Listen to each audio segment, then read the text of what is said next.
We're going to continue doing section 3.2, solving quadratic equations. So I have another problem written down for us. Notice with this one, it doesn't have 3 terms. And if we tried to factor something out of both of these 2 terms, we would see that nothing factors out.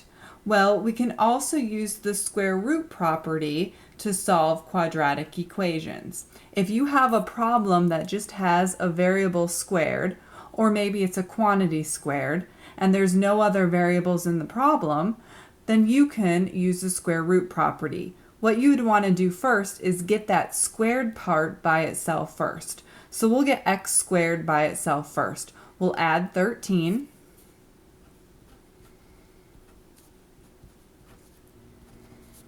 And divide by 4.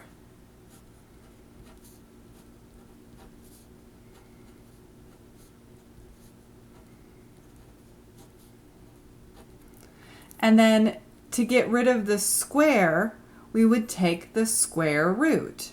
So we'll take the square root of both sides. When you take the square root, you need the positive and the negative, because if you multiplied -2 times -2, it would give you a positive 4, but a positive 2 times a positive 2 is also a positive 4. So there's 2 different answers. So whenever you take the square root or an even root, you need to remember to put a plus or minus. And then we get x equals plus or minus the square root of 13 over 4. Okay, when you take the square root of a fraction, it's taking the square root of the top and the square root of the bottom. So we can simplify this one a little bit more. Square root of 13 is not a perfect square, so we'll just leave that. But square root of 4 we know is 2. Okay, and that's 2 separate answers. You can leave them written together or you can write them separately. Positive square root of 13 over 2 and negative square root of 13 over 2. Let's try another one like this. 2 times the quantity x minus 1 squared plus 4 equals 0. Okay, notice in this one we've got a quantity squared and there's no other variables in the problem, so we can treat it like we did part A. Let's get this x minus 1 squared by itself first. So we'll subtract the 4.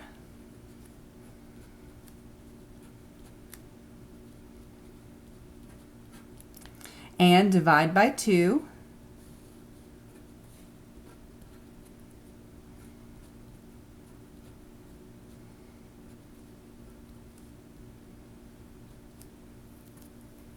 Okay, to finish, just like the last problem, to get rid of the square, we're going to take the square root.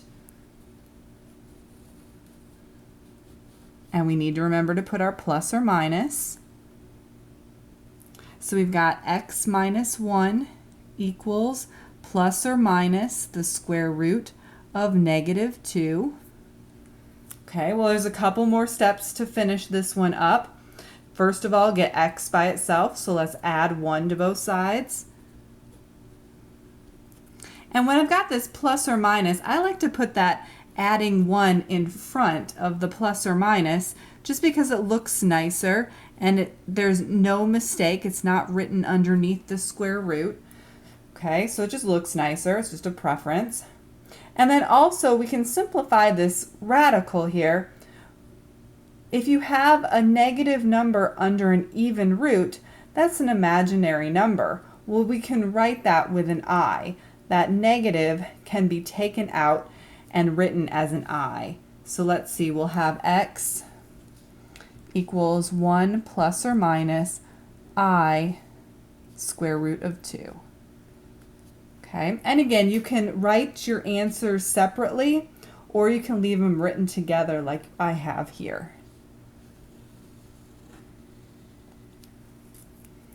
Okay, then the last method to solving quadratic equations that I'm going to be showing you is the quadratic formula.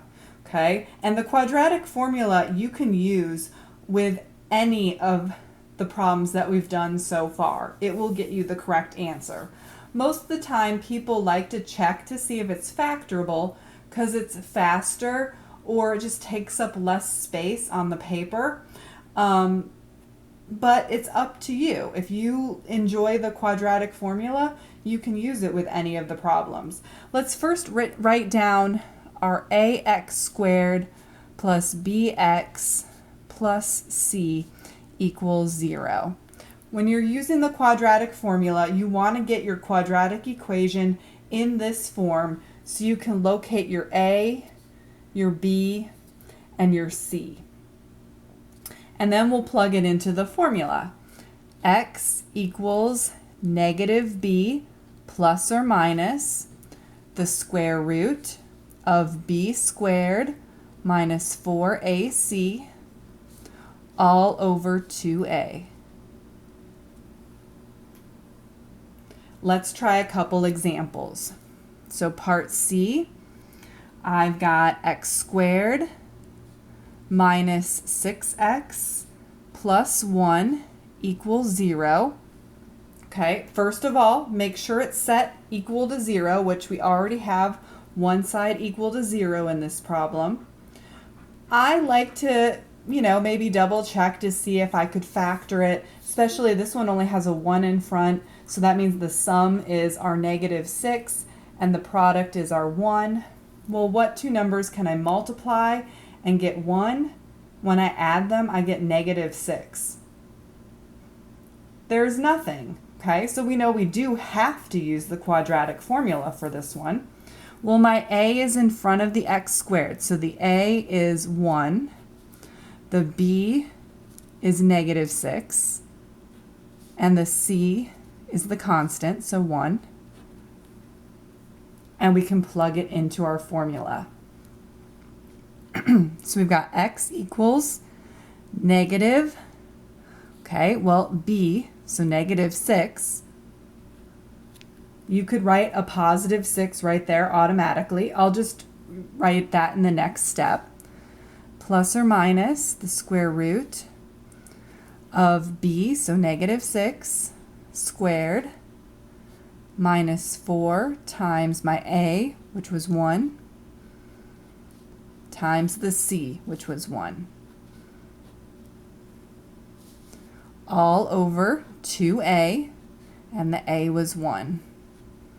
Okay, so far all I've done was plug everything into the formula, and then we'll start simplifying.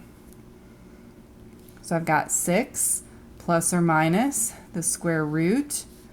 Negative 6 squared is 36. Minus 4 times 1 is 4. All over 2.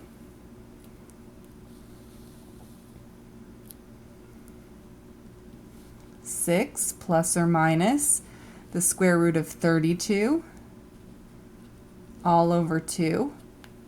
And I do want you to finish simplifying your problem here. So you need to simplify your square root. Okay, I'm going to use the prime factorization like I showed you toward the beginning of the semester. So I'll take my 32, I'll take prime numbers into 32, so 2 goes in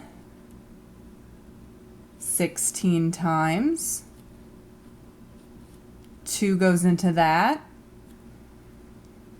8 times, 2 goes into that 4 times, and 2 goes into that twice.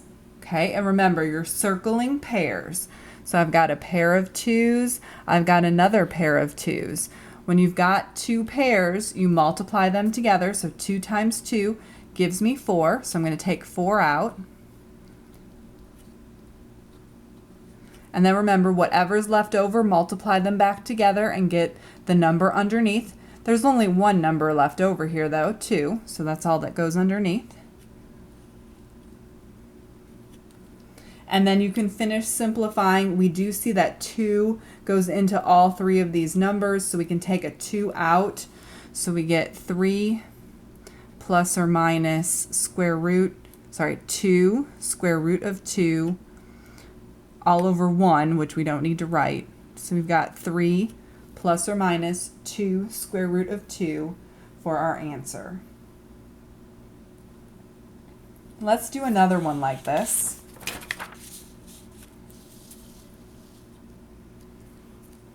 Let's see, where did I end? Okay, D.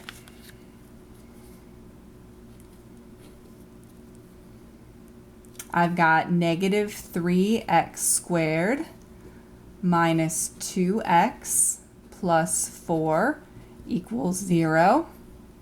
Okay, again, make sure that one side is equal to 0.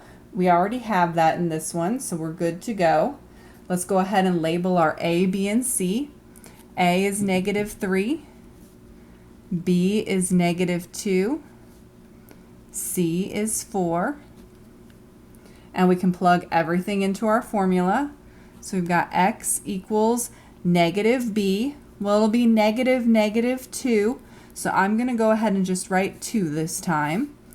Plus or minus the square root of b squared, so negative 2 squared, minus 4 times my a times my c, all over 2a.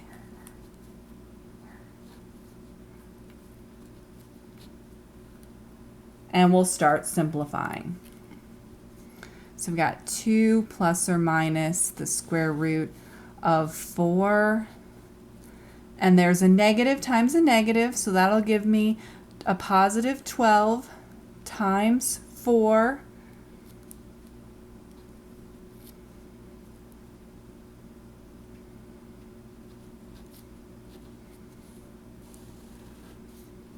All over negative 6.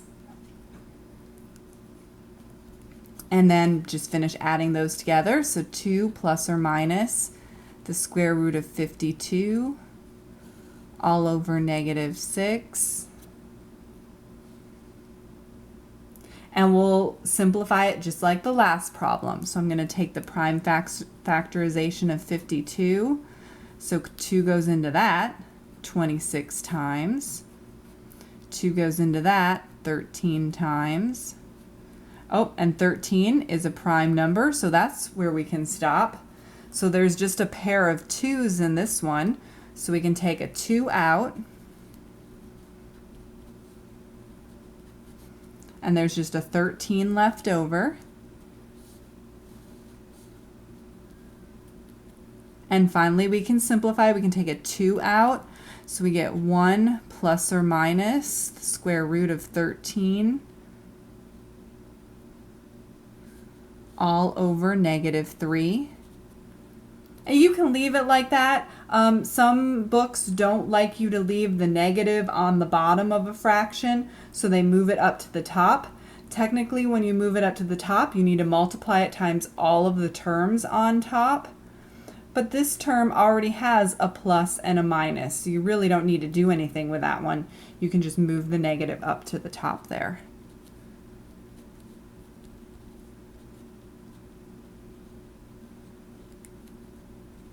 Okay, but those are both the same answer, so however you want to write it is fine. Okay, so I'm going to do one more example using the quadratic formula, but I picked a problem where we could have factored it first. So I want to show you what will happen if you start using the quadratic formula and you could have actually factored the problem. So part E, you'll recognize this problem from our first video for this section. X squared plus 7x plus 10 equals 0. Okay, it's already equal to 0, but again, make sure you've set your equation equal to 0 before you start. Okay, so my A is 1, my B is 7, and my C is 10. I'll plug everything in. So I've got x equals negative b, so negative 7, plus or minus the square root of b squared, so 7 squared, minus 4 times my a is 1, and the c is 10, all over 2 times 1. start simplifying. Negative 7 plus or minus the square root of 49 minus 40 all over 2. So I've got negative 7 plus or minus the square root of 9 all over 2. Okay, well notice in this one, what's left underneath the square root? It's a perfect square. The square root of 9 is 3. Whenever you're left with a perfect square, you know that, oh, I probably could have factored the problem to begin with. Okay, it doesn't matter what method you use though, as long as you finish simplifying it. So just make sure you finish simplifying it. So let's see what happens here. We know square root of 9 is 3.